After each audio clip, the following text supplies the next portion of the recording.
Tanta curiosità per Piazza Primo Maggio che a distanza di anni tornerà ad essere protagonista centrale in questa 31esima edizione di Friuli Doc, una piazza interessata dagli allestimenti, degli stand e ovviamente anche dalla chiusura in parte della viabilità, cosa che nelle scorse ore aveva attirato alcune critiche da parte dei cittadini. Critiche che invece non abbiamo riscontrato nei locali che si affacciano su Piazza Primo Maggio. Tra chi è ottimista e chi aspetta prima di parlare, la sensazione è che ci sia davvero molta curiosità per questa edizione 2025 della Kermesse friulana. Ma diciamo per adesso neutro, bisogna capire nei prossimi giorni quanto sarà frequentato il Friuli Doc effettivamente, però per adesso non abbiamo nessun problema. Gli altri anni era andata bene? Avevate avuto degli incassi addirittura maggiori o avevate avuto qualche problemino? L'anno scorso, col fatto che non c'erano troppi stand qua, è andato un po' di meno, però diciamo nella media, tutto sommato.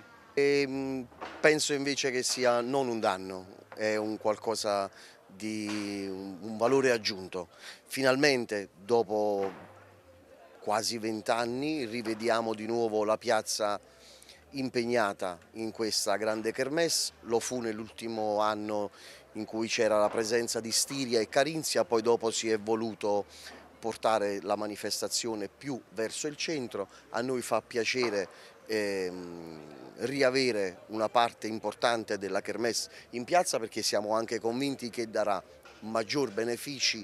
Il fatto che in questi giorni la piazza sia chiusa non arreca nessun grande danno economico, anzi la gente incuriosita può passeggiare e, come può vedere, anche i nostri tavoli sono comunque pieni. Allora, certamente i lavori pre-manifestazione creano un disagio perché meno persone, meno parcheggio, meno passaggio e quindi meno lavoro.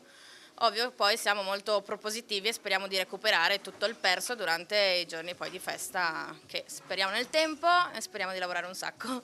Gli altri anni era andata bene? Sì, bene, anche se quest'anno è diverso dagli anni scorsi, perché in Piazza Primo Maggio gli anni scorsi non c'era la manifestazione proprio direttamente qua.